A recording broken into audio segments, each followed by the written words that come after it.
Ардчлалын оюун санааны эцэг гэгдэх нэрт нийтлэлч Баабурга орчин цагийн хот газрын амьдралыг шилдэг нийтлэлчдийн клуб Баабар Цэгмэн сайтан ийм зургалжээ. Өглөө сэрлээ дулаан хонжлоосон босмооргүй сайхан зүйлэн тасламааргүй гэд явах ёстой. Автобус хүлээж чихэлдэж орсон хойноо шахалдаж бусдын эгдүү бүргэж бусдад эгд үүсэж явсаар ажилдаа ирлээ. Хожигчгүй юмсгэж амьсгаад цаар орж ирв. Дарга гэж нэг мудак хам толон гэж тэнгээ зодуулав. Дорн ажилдаг хүн гэж нэг элийг болайнууд цалин өгдөгөлтөө. Тэр нь амандачгүй хамартчгүй их байгаач багтна. Мөнгө хязгаарч илүүддэггүй. Ажилч гэжтэй. Бөөн суур уцаар. Эндэж загнуулаад л тэндэж аашлуулаад л тушаал, заавар, зэмлэл, бухимдал ихэнх хүнд ажил нь таалагддаггүй. Цалин авах жил энд ирсэн. Дахиад л өнөх асуулт. Ямар хэрэгтэй юм бэ? Орой боллоо. Өглөөний явдлыг эргүүлээд авчихсан юм шиг өнөөр замаараа гэр рүүгээ. Угаа хаарчих, ууших, маргаашийн ажилдаа бэлдэх, үг үгтэй хүмүүжүүлэх, хичээл сургуульд нь бэлдэх, хоолой хийж идэх, завсар зайд нь зураг тарах, уцаар ирэх, хэн нэгэнд амлах, буруугаан хүлээх, амлалтыг нэхэх. Бүтэж байгаа юм ердөө чалга. Бүхэл юм болохгүй, бүтэхгүй, урагшлахгүй. Бүхий тэрэн зовж зүдэрч амьдрал там болжээ. Зургатар сонсогдож буй үг аяа болгон тамийн нэр холоос гаслан дуулна. Тэндэж газар хөдлөөд л эндэж барьцаалаад л тэндэж дайн болоод л эндэж гүүрнураад л ер нь Монголын хүн амын тэн хагасны өлсөд өгчихсэн юм биш шүү. Үлцэн хэд нь хүн тутгалуулж өгөх цагаан хүлээгээд яолон хэвдэн унтах цаг болжээ. Шин дунд болчихож. Ингээд хорвоогийн нэг өдөр өнгөрөх нь. Дахиад л мөнөх юунд хэрэгтэй гэж хэнд хэрэгтэй гэж ингэж дөрвөн мөчөөн савлан мурчитлан зүтгэн вэ. Эцэст нь бусдын төлөө зүтгэсээр хорвоог баргалаа шүү дээ. Эхнэр хүүхэд унтаад өгч өөрсдийн төлөө эцэгдлэн зүтгэж байгааг эдгээд ойлгож үнэлнэ гэж юу? Хэнд хэрэгтэй юм бэ? Одоо бид нар тодорхой шийдэл төрөхгүй бол ингээ ярьсаар хэрнэ нөгөө нэг өөдөөс тодорхой шилжилт улам эрчимчсээр байгаа шүү дээ. Өөрөөр хэлбэл ам ажлын зөрөө гараад байна гэсэн үг шүү дээ. Энэ ам ажлын зөрөөг яаж арилгах вэ? Энэ дээрээс бид нар дараагийнхаа юмнуудаа хийж эхэлнэ гэсэн үг үү те? Яахавд ярьж ийн гэдэг бол дугаа байшаасаа илүү тий хангалттай ярьсан маань юу вэ гэхээр зэрэг бид нар тохироо нөссөн уламж бүрдээд ийн гэсэн үг шүү дээ. Бид нар бүх юм танаад авчлаа. Одоо нэг нь танаад мэдсэн юм чинь зорин шийдвэр төрж байгаа болох юм тий. Энэ тал дээр одоо төлөхөө ажиллая гэж миний хувьд бодож байгаа байхгүй юу. А тэгээ гол нь бид тэр хоёрдугаар цуврал маань ингэж байгаа шүү дээ. Огторгуйн технологи гэдэг одоо тэр юм дээр ажилласан байгаа тий. Энэ огторгуйн технологи байдаг юм байна. Долгион тий долгион байж байгаа. За тэр долгион бол одоо хаасааг байж байгаа. Одоо шинэ интернет хасаалаа тий энд гар утас руу шууд тэр долгион нийлж чинь. Яг тэрнтэй адилхан энэ бусад гаригсын долгион сэтгэл зүйн төвшин ямар байна? Бид нар тухайн тэр өөр нөлөөтэй гаригуудын эрчим хүчтэй бид шууд тэрнтэй холбох боломжтой. Энэ огторгуйн хуулиар амьдрч чадах юм бол хизэж мөхөхгүй. Бүр өөрт мөнхийн аз жаргал. Тэр диваачинг сэтгэлтэй бий болгож чаддаг юм байна гэдгийг ойлгочлоо. Мэдчлээ. Материалын технологи мөхөл суурил гамшиг зовлон дагуулдаг бол огторгуйн технологи өн мөнхийн эрх чөлөө аз жаргалыг бүтээдэг гинэ. Тэгээ энэ бүхэн тодорхойлоод ирэхлээр чинь 3 дугаар анги юу болох вэ гэхээр за тэгвэл материалын технологи юм уу огторгуйн технологи юм уу яг аль нь юм бэ гэдгийг яг шууд тулгаж асуугаад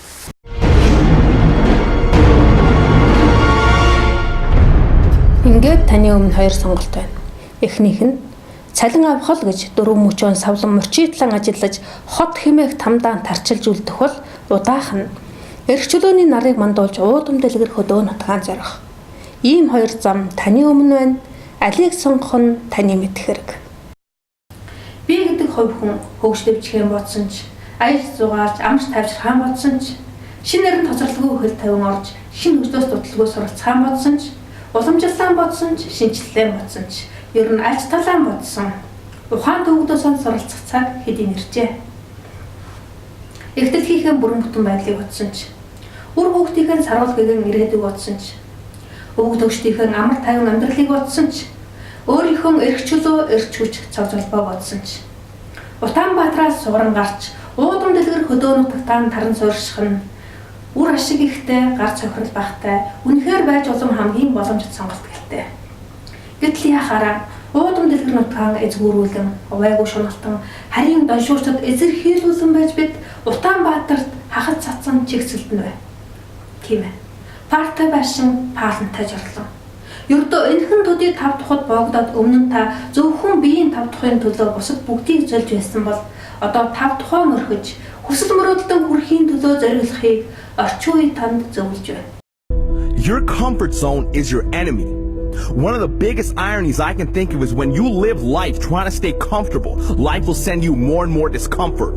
It's true, life will send you more and more problems. Life will keep throwing rocks at you. Life will keep handing you resistance, struggles, issues. And because people are so concerned about staying comfortable instead of growing and reaching higher, because people don't want to address their limitations and move beyond them, they keep struggling. It's time for you to get uncomfortable. It's time for you to start dreaming again and start going after what was always yours, but what you've ignored for far too long. Тав тухуу эрзэргүй. Та алийг сонгох вэ? Миний хувьд одоогоос 20 жилийн өмнөөс 5 тухайг орхиж аглаг хөдөөг зорьсон. Та тэгэл хөвчөд ямар сэтгэлтэй байна? Чогод өглөө болсон чи ямар байна? Гайхалтай. Харж байгаа зүг мэл нэг өрөө юм чи. Чи тэгээд бодолтой ингэж. Тэгээд тэр хотынхантай хоёулаа ярил л да. Энэ баян энэ ядуулахгүй. Энэ наад жаргалтай, энэ наад жаргалгүй тухай. Хөрөнгөнд авъя гэж байна. Тоолох шаардлага байхгүй шүү дээ. Одоо энэ чинээс гараад ингэ. Таагүй ятгааргүй юм чи яаж тоолох юм гэж байна. Тий. Уртхан гартаа юм бол ингээд сарваагаад галзуухнасаа самарч өмчмөр ийм байшинтай айл өөр хаа байна. Бага юм уу? Хөрмүүдийн жодон зохицуулаад. Тий. Ингэж квадрат метрээр хэмжигдэх тасалгааны ажил амьдралаас өөрийгөө татан гаргаж, аглаг хөвч, агуй хад, ариун дагшин газар орноор аялан зугаалж олон жил явахтаа аз жаргалтай амьдралыг хүндрэлтэнд бэлгэлнэ гэх багын мөрөөдлөө гээгээгүй юм. Харин ч түүндээ хүрэх алхмыг шат тараалан хийж явлаа.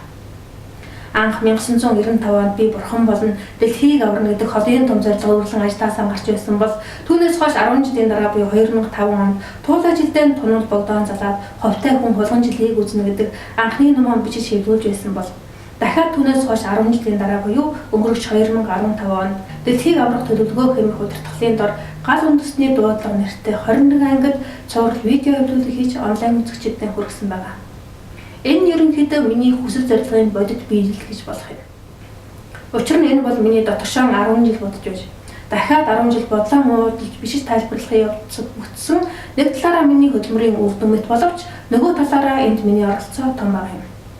Дэлхийг аврах төлөвлөгөөг танилцуулж байгаа нь өнөөгийн Монголын улс төр нийгмийн нэр зүтгэлтэн олонний танил эдгэр хүмүүс юм.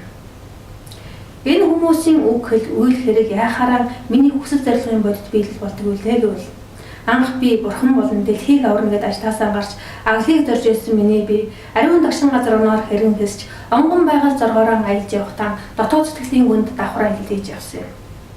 Ингэж гадаад байгалийн сайхныг шагшин гайхахын хамт дотоод сэтгэлийн гүнд чөлөө таялал хийж явахдаа монголоор бахархах эмгүй их бахархлыг олж авсан юм. Би хэмбэ? Бид хэмбэ гэдэг асуултыг өөрөөсөө асууж хариултыг дотгошоо анирглан хайх аяллаа явцад монголчууд бид дэлхийг аврах агуу үндэсний юм гэдэг баттай итгэл үнэмшлийг олж авсан юм. Ийм баттай итгэл үнэмшлийг Монголын хөдөө нутгаас олж авсан миний би тухайн үеийн шаардлагаар Улаанбаатар хотод амьдрах хэрэгтэй болов. Ингэж өнөөгийн Монголын улс төр нийгмийн амьдрал болж ирнэ хүл явдлыг хөндлөнгөөс нь ажиглах боломж бүрдсэн юм. Энэ бол миний хувьд итгэл үнэмшлээ баталгаажуулах гайхамшигтай боломж байлаа. Учир нь би өөртөө адилхан хүсэл зорилготой хүмүүсийг өнөөгийн Монголын нийгмээс олж харж тэдний дайчин тэмцлэр бахархын ялдамт үнэхээр монголчууд бид дэлхийг аврах агуу үндэсний юм гэдэг итгэл үнэмшил минь баталгаажсан юм. Ийм баттай итгэл үнэмшлэр урамшин зоригдсон миний бие. Мөнх тэнгэртэн монголчууд өнөөгийн дэлхийн ертөнцийг аврах үйл ажиллагаа хэрхэн гардан гүйцэтгэж буйг нэгтгэн хурааж видео амтуудыг хийж судгаллаа. Инхэн цагаан тагтааны оронд Юу нар? хэрэл эргэлдэж модсон хүн чанар нь мэс болон Мар байхгүй шүү. хөлдсөн Энийг цааш нь дамжуул. Мар байхгүй. Гүйцээ. Энэ нүүдэлчдийн тухайн хамгийн гол ажиллагаач бол дайн байлтын хэрэгсүүд. Тэр зөвлөгч нөхдүүд. Жаал сургууль хийж байгаа, завсар цагаар нан хийж байгаа. Тэгээд бөөнөрөө биелж яваад тэгэл дайнд морддог. Гэсэн асар их юм дэлхийн ертөнцийн ятгахад тэр нөгөө их тарааж өгдөг ус нөгөө өгөөдөө нийгмийн халамжийн бодлого гэж одоо манайс яриад байгаа чинь тэр нөгөө тэр ерөнхийд ятгахсан удаад болохгүй шүү дээ. Илж тугаач тэгээд ард түмэн тараачдаг ус байхгүй.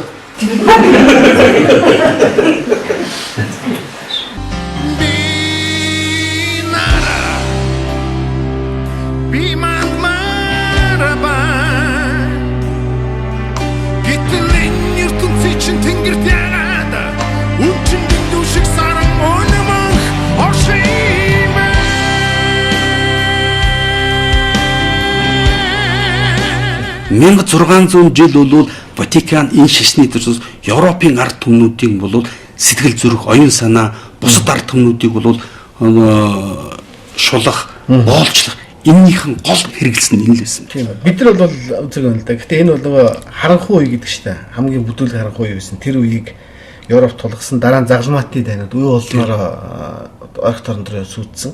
Хамгийн сүүлчийнх нөгөө инквизиц хэдэн зуун жил Европыг хяд цусан далхиталд оруулсан тэр инквизиц. Тэгээд энэ бүхнийг бол дандаа бурхан ингэж биднэрт бол одоо чинь зарилгдсан учраас ингэж бид нар бол одоо бурханы шавнар учраас загалмаатны дан бурханыгаа бид нар бол одоо бурханыхаа үдэл санааг бид нар бол тарааж түгээж тэр хүмүүсийг гэгэрүүлж одоо энэ тэр бурханыг шүтдэггүй улсуудыг бол энийг бол зэрлэгүүд.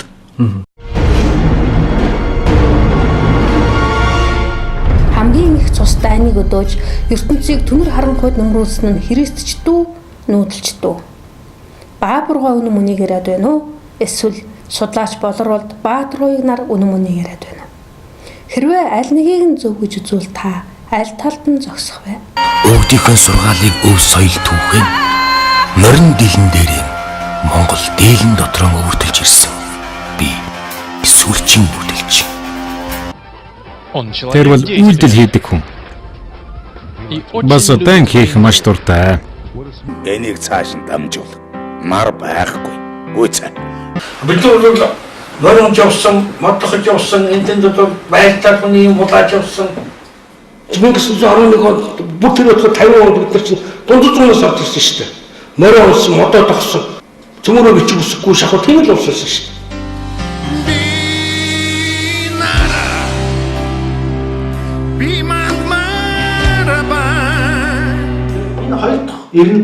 Энэ эрдний хоёр дахь мөчлөгдөр бол Монголын эзэнт гүрэн гэж бий болсон. Монголын эзэнт гүрэн бол мэдээж хэрэг бусад эзэнт гүрнээс маш өөр хайр сэтгэлтэй халамж бүгдийг нэг ингэж тохинуулж өгсөн тийм учрыг тайлбарлаж өгсөн агуу хэрэг байдаг.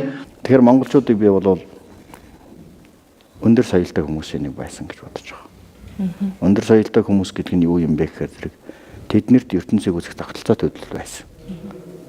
Дэлхийн ертөнц бүхэлдээ монхорцсон байсан шүү дээ. Нэг хэсэг нь одоо лал Христийн ертөнц бол даг ээж буюу бүр харанхуй үе гэдэгтээ орцсон юм байж ах үед л монголчууд бүх үзэл санааны чөлөөт байдлыг л дэлхийн Евраз даяар л хайж ирсэн. Бүх хэлхийн албагаа тэрэнд ашиглаж ирсэн. Монголчууд Европод ном хэвлэхээс 200 жилийн өмнө номыг барлан хэвлэж байсан төдийгүй Ховлай хаан 1271 онд анхны дээд сургууль, 1275 онд анхны шинжлэх ухааны академийн шинжтэй институцийг үүсгэсэн бол Мөнх хаан Евклидийн геометрийн уг их зохиолыг монгол хэл дээр орчуулан судалж байв.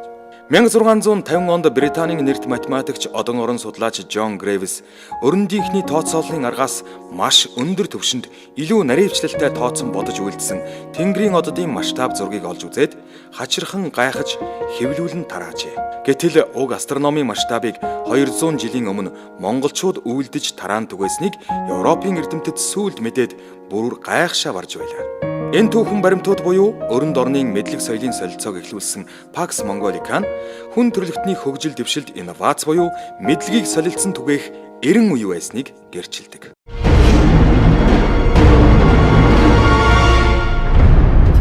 Аль нь харанхуй бүдүүлгүүд, аль нь өндөр соёлтой гэгэнтнүүд вэ? Баабурга үнэн мөнийг яриад байна уу? Эсвэл Монгол тулгадныхан болоод одон орон зурхай судлал үнэн мөнийг яриад байна уу? Хэрвээ аль нэгийг нь зөв гэж үзвэл та аль талд нь зогсох вэ? Хүн чанар нь мэс болон Мар байхгүй шүү. хөлдсөн Энийг цааш нь дамжуул. Мар байхгүй. Гүйцээ. хүн биш хүмүүс тэр тэнгэрт гарсан. Та тэр компаниудын PR-ыг хариуцж хийж ирсэн үү? Манай компани бол олон PR хийж ирсэн. Ер нь бол одоо голомтгийн ч гэдэг юм уу, апуугийн ч гэдэг юм уу, голдуу сэтгүүл ном гарах байдлаар хийдэг шүү дээ. Тий, соён гээгэрх байдлаар хийдэг. Соён гээгэрх тийм байдлаар хийдэг.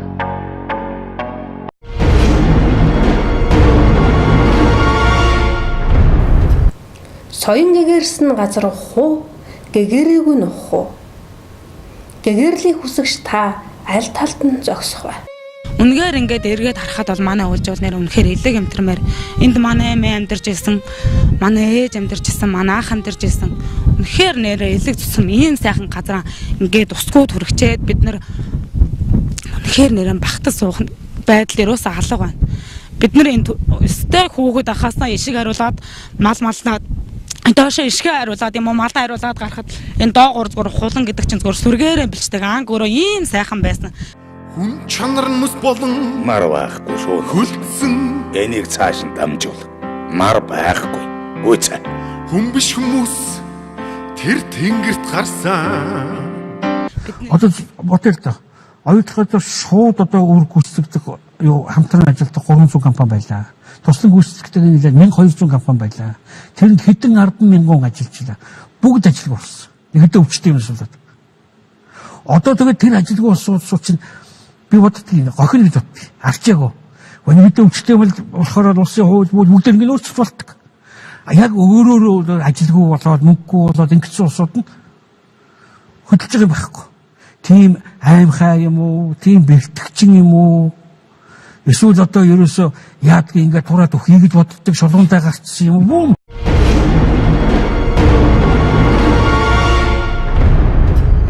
Оюу толгой, орд толгойдоо ухахгүй бол үнэхээр бид өлсөө тураад өгөх үү? Эсвэл эх орон унган байгальдаан эзэн хүний ёсоор элбэг хангалуун жаргах уу? Аль нь бол? Хэрвээ аль нэгийг нь сонгож амьдр гэвэл та аль талд нь зогсох вэ? Шүний харанхуй төрсөн ард түмэн надад шүдрийн туслаар ундаадах цаг болсон.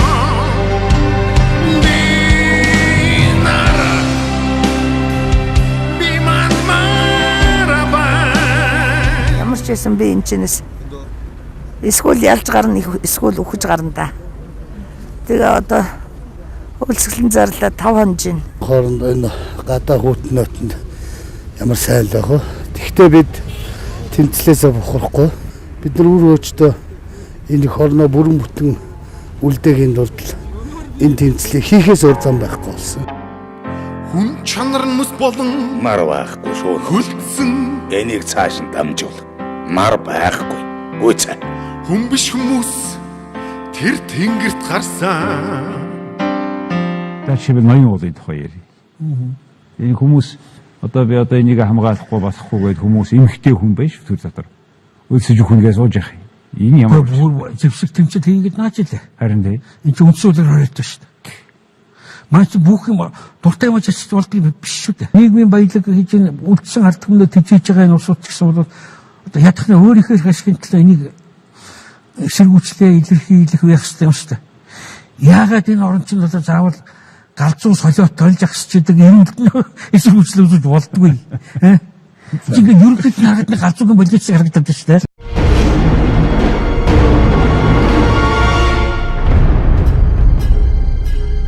Хайртай нутгаан өмөлзөн харамлахын ирэхээр өлсөж, жагсаж, тэмцэх энэ хүмүүс тэнэгүү. Эсвэл эдний тэнгийг гайхан шогширч, сөрөг жагсаалд олныг уриалах баабургай тэнэгүү. Эсвэл жагсаалын яг хийж болдгоо. Сөрөг өлсгөл гэдэг гацгацын бодож олддог юм байна. Хэрвээ хоёр тал сүрж жагсвал та аль талд нь зогсох вэ? Тавал цаг хугацаар хүлээ бидний үеийнхэн өнгөрсөн хойд хүмүүжүүлэх ёстой шүү дээ. Та бүхэн ингээ яриад байж байгаа чинь дараа үе хүмүүжүүлж байгаа юм шүү. Би ярьж байгаа юмыг бол одоо 30-аас доош насны залуучуудад илүү ойлгох болов уу гэж ярьж байна. Тийм учраас би өөрөө ч урилгаад байсан. Би зургатарах дуурчгүй. Хүн чанар нь мэс болон Нар байхгүй шүү. хөлдсөн Энийг цааш нь дамжуул. Нар байхгүй. Үгүй. хүн биш хүмүүс тэр тэнгэрт гарсан. Хэрвээ цөмийн хаягдлыг боловсролтой болох юм бол дэлхийд хамгийн одоо ашигтай зөв газрын нэг бол Монгол юм байна.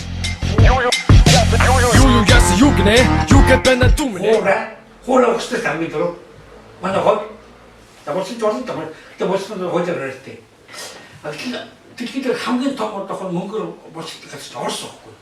Тэгэхээр боловсролтой болох юм бол Монгол магадгүй их том өсөлт болох гэдэг байна. Тэгэхээр одоо дуу мэдээ дахиад битгий дуулаарай. Дахиад битгий боварай. Тэн гадаад дуудыг хуулаарай.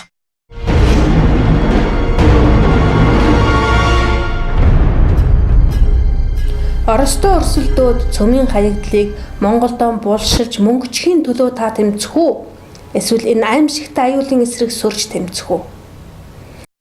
Хэрвээ хоёр тал сүрж жагсвал та аль талд нь зогсох вэ?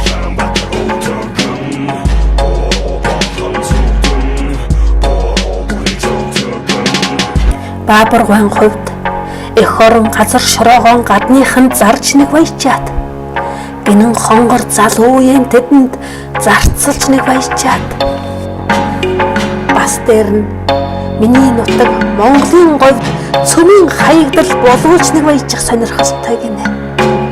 Гэвч би үхээр чи үхгээд бусдыг өмнө нь зольж өөрөө хожсон түүх байдгүй л шүү. Энэ донд тэр мөнгө гэдэг ойлголт байдаггүй. Энд ч юм уу зүгээр л тэр хүмүүсийн мөнгийг хэдийн хэмжээний зээл аваад боолын хөдөлмөрийн ажлыг эхэлж байгаа гэдэг л ойлголт үүдээ. Яг одоо танд эрх чөлөө байна уу? 21-р зууны эрх чөлөө гэж та юу ойлгодог вэ? Хүний эрх чөлөөг хамгийн энгийнээр ямар нэгэн зүйлтэй зүйрлвэл бид хамгийн түрүүнд нар гэж хэлэх визээ. Нар байхгүй бол ус байхгүй. Нар байхгүй бол ургамал байхгүй. Нар байхгүй бол амьдрал байхгүй. Бид харанхуйд юу ч олж харахгүй. Яг тийм. Бид эрх чөлөөг бол ганцхан олох амьдралаа наргүйгээр туулан өнгөрүүлэх мэт өөдгөртэй аимшигтай төсөөлөв. Хэрвээ бидний соёл тэнэглэлээр туйлшраад байгаа юм бол бид тэнэглэл нь аюултай гэдгийг мэдээд байгаа хэрнээ туйлширсаар л байгаа юм бол тэрнийг нэг үзэгдэл хэмээн судлах нь зүйтэй юм биш үү? Тэгж байж л аюулаас урдсан сэргийлж чадна.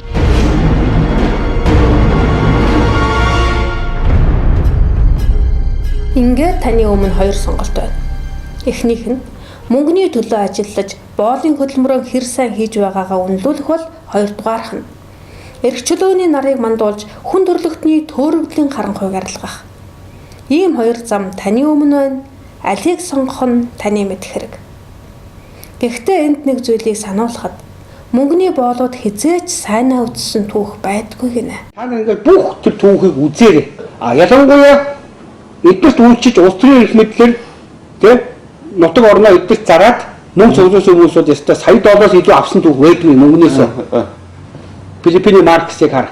Одоо саяны Египтийн Мубаракийг хараад тэгээд тэр садын хүмүүсийн харалта хэдэн жил юу цуглуулсан хэдэн жил мөнгө цуглуулсан. Тийм юу болж байгаа юм. Тийм. Тэгэхээр одоо энэ нэг сайхан гадаадад хэдэн доллартай нэг гэж бодоод өөрийгөө баясгаад явж байгаа хүмүүсүүд ихэнх машиныг сайн нэг $500 хэрэглүүл хэрэглэн дараа өгөхгүй ажиллах юм бол. Тийм. Мөн үү? Тэгэхээр ингээд энийг ойлголцоод монголчууд нэгдэх ёстой болчиход байгаа. Тэгээд ард түмнийг нь айчаараа эдгээр чи айсандаа болоод хамгийн найдвартай банк гэж аваачаад яг эдний нөгөө банк руу тий авч хийж байгаа хүмүүстээ сайхан хийж өгөөд тий байхгүй бол хин зэрэг амтал очиж авах гэхээр яг тэгш нэрийг тань хэлж байгаа. Яг одоо танд эрх чөлөө байна уу? Ил биш далд, илэрхий биш нууцлаг, шууд биш далдуур хэн нэгэн нь нарыг халахж байна. Хэрэглэгч та хаан, үйлчлүүлэгч та хаан гэдэг тий. Өөрөөр хэлбэл тэр нэг хааны хүсэл таашаалд нийцүүлж би өөрийгөө өөрчлөөд нь штэ. Би өөрөө тэрний хүсэл таашаалд нийцүүл захируулад байна. Тэр намайг захирна, би өөрийгөө мэдэхгүй, хэрэглэгч намайг мэднэ. Ингэчлээрсэн зэрэг тэр хүнд эрхчлөө гэж явах. Тэгсээр энэ эрхчлөөгөө тэр хэрэглэгчийн мэдл тушаачлаа. Тэгсээр улам хэрэглэгч үйлчлүүлэгчтэй болоход улам хүний таашаалд нийцүүлж энэ бодлоо юунаас зориулаад байна штэ. Тэгэхээр чинь улам хүний мэдэлд өөрөө очихын төлөө ажиллаж ахлаарсан зэрэг яаж эрхчлөө байх юм бэ? Улам боолчлол руугаа ингэж тэнэглэхээр хүмүүс бол хэрэглэгчтэй хаан гэхлээр ийм үжил бодол дээр баримталдаг байж магадгүй гэж боддог болохоос биш. Би өөрийнхөө бүтээгдэхүүнээр чиний оюун санаа, бие биелдэр ходоодыг эзэмдэн л гэсэн ийм учраас тэд нэр хэрэглэгчтэй хаан гэдэг байгаа байхгүй. Эцэд хэн хаан болдгоо гэхлээр нөгөө том компани эзэдэл өөрөө хаан шиг амьдарч байгаа байна. Хаан шиг амьдарч чадахгүй байгаад л хамгийн гол очрог байхгүй. Тэд нар чинь улам ягаад хаан шиг амьдарч чадахгүй. Нөгөө боочлогдож байгаагаа мэдхгүй бол боолчлоос би гэтлэхгүй гэдэг шүү дээ тий. Тэд нар чинь хамгийн их ажил ачаалттай хүмүүс шүү дээ. Хамгийн их ачаалттай тий. Тэр олон компани чинь тэр олон ажилчтай шүү дээ тий. Тэрний нийгмийн асуудлыг одоо тэр хэн нэгэн засгийн газрын өмнө хариуцах тэд нар цалин олгохын тулд тэр ажилчдыг ажиллаар хангахын тулд тэд нар чинь хамгийн их ачаалттай ажиллаж идэг. Тэгээд тэр мөнгөнд нь араас нь мөнгөнд нь шуусан тэрнийг ямар нэг аргаар хорлохгүй тийм дунд байгаа. Өөрөөр хэлбэл өөрөө би ингээ хаан болчлоо гэсэн боловч яг үнэндээ өөрөө ирэхээр юм нэгч байдаггүй. Тэр нар байхгүй. Тэр олон ажилчдын эрх ашиг тэрний хариуцлага төр байдаг ийм л юм байгаа шүү дээ. Утга санааны үглэрзийг нараар одоршны дарамгууллыг үзүүлжтэй. Гэтэл энэний төлөө тэр хүндрэлтэн чинь уралдаад байгаад л энэ тэнэглэл чинь ухаантай байх тусмаа тэнэг гэдэг гаргалгаа чинь энэ дээр байна шүү дээ. Ухаантай байх тусам тэнэг. Энэ бол тэ одоо шинэ хин нэгэн хүнд зориулсан дуу биш. Зүгээр ер нь өнөөдөр Монголд тэ амьдрал болж байна. Бүр ихчлөөг болцсон уу? Тэгсэрнээс өөрөө хаан шиг амьдарч байгаа биш үү? Тэр заавал харуулж яах. Юугэн дээр хүнд харуулахад тэнцэнээс хүн юу авах вэ? Энэ чинь компани захирал бүгд биш шүү дээ. Тэр тусмаа дэлхийн хэмжээний том компани захирал Монголд байхгүй шүү дээ. Заавал тэрийг л хэрэглэгчтэй хаан гэдэг нэг компани захирлыг аваачаад тэр нь одоо бүр сүулдэ зовдөг гэдэл хамгийн их зовлонтой гэдэл энийг заавал ингэж бүр зайшгүй ингэж гаргахын учир юу вэ? Заашгүй ингэж гаргахтаа хамгийн гол нь ингэж шүү дээ. Ухаанд одоо жишээлбэл хүн болгон дотроо нартай ихэд тэр хүмүүсийг нар биш одоо мөнгө хэмээх сар ээгээд ийн гэсэн үг. Зах зээлийн тэлэх гэдэг шүү дээ тий. Өнөөдрийн Монголын төрийн гол бодлого нь зах зээлийн тэлэх тийм үү. Зах зээл тэлнэ гэдэг чинь тэр хэн нэгэнд зах зээл гэдэг чинь бусдад зарагдах тий. Энэ бусдад яаж зарагдах вэ гэдэг бодлого үйл ажиллагааг яаж бүгдээрээ яаж улам сайн хүмүүс зарагдах вэ гэдэг бодлого дээр ирээд байна шүү дээ. Гэтэл энэ аглагч нь болохоор тэр зах зээлээс хол би өөртөө эзэн хэнд ч зарагдахгүй хинээс хамааралгүй те энэ бүрэн эрх чөлөөг олчлоо тийм үү. Одоо энэ бүрэн эрх чөлөөг олчихсан энэ юм би яаж бусдад хуваах вэ те бусдад түгээх үү? Бусдад яаж энэ их амраа монголын аз жаргалаа яаж өгөх үү гэдэг энэ өглөгийн юм дээр Монголын хөгжил төвлөрчлөө штэ.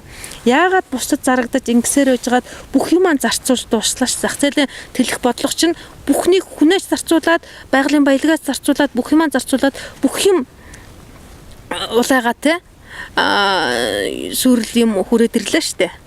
Одоо Монгол улсын данс нь улайгаа за тэр яатлагдал орд юмаа ухыг гэтэл сангийн нас нь улайгаа те ухыг гэтэл цаад нутаг дэвсгэр маань байхгүй болчихгод бид нарт ишх газар болдохгүй болчихгоо те энэ бүх зарцуулалт энэ юм чинь энэ буруу хөгжил гэдэг юм чинь цаад угуулуурган зөвхөн энэ махан бие аядах юм байна гэтэл энэ махан бие аядахыг хангах гэж ажиллаад харин нөгөө бие эвдээ зүтгэжлээ штэ те.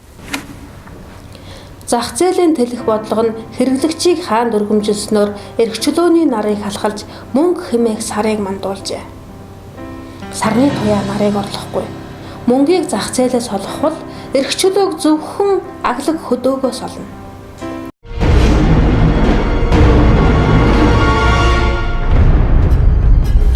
Ингээд таны өмнө хоёр сонголт байна.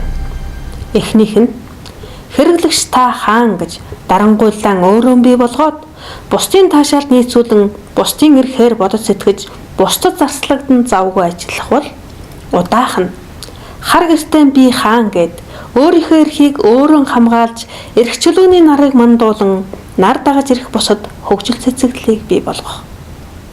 Ийм хоёр зам таны өмнө байна. Алийг сонгох нь таны мэд хэрэг. Гэхдээ энд нэг зүйлийг сануулхад амьдрна гэдэг бурхан болохоос хэцүү гэдэг. Энэ бол мөнгийг шүтэж биш багшийг шүтэж 100-100-аар хөгжсөн агуу үндэстэн тунтаас гарсан хэлцүүг юм. Тэд бол мөнгө шүтэж зах зээлийг түшиглэн үе олон зарцлагдаагүй. Тэд бол онгон байглаан шүтэж нүүдэлчин соёлыг хөгжүүлсэн хүн төрлөختний хувьд бурхтан юм. Малчтын амьдрал илүү дутуу юм үгүй. Ирэх жилийн наадмыг хүртэл тэрний дараа жил тэгээд бас дараа жил нэгэд сайнаагийнх эрх чөлөөт их орондоо эдээшж дассан нутаг усандаа нүүдэлчин соёлоороо амьдарсаар л. Аргалын гал түлсэн эсгээгэрийн дотор ийм агуу их заншилтай өвөрмөц үндэстэн байдаг юм. Энэ бол Монгол. Энэс хойш Монгол хэвээрээ мандаж байх учиртай.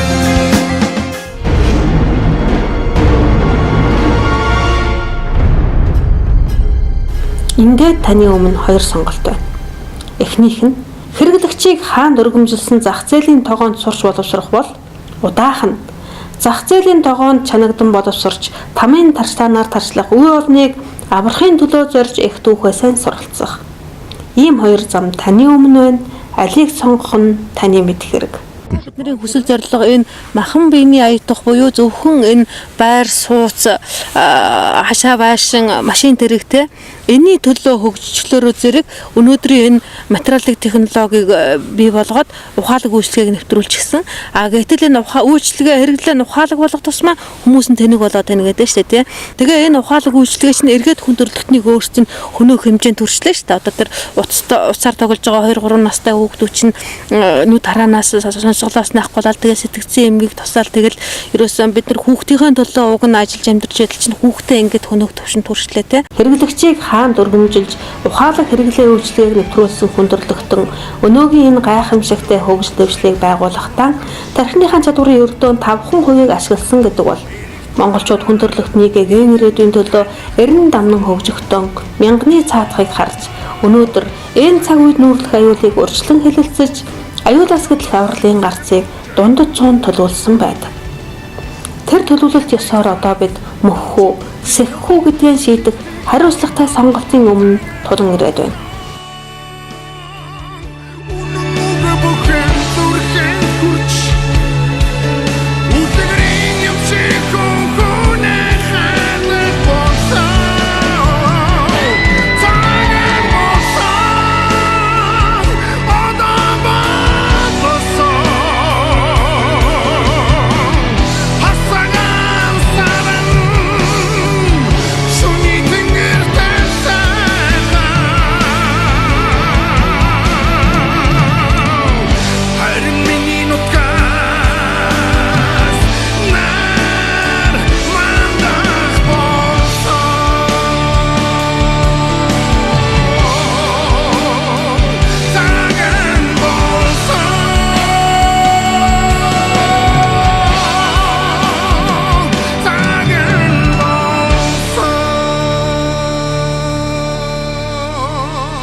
Миний Монголын гац шороонд шудраг ёс үхшгүй. Миний Монголын тэнгэрдэг эргчлөө мөхсгүй 13-р зуунд орчлон ертөнцийн тархин байсан Монгол 21-р зууны хогсол зүрхэн байгээ. Инхий хайр Монгол улс минь мандана бадрага.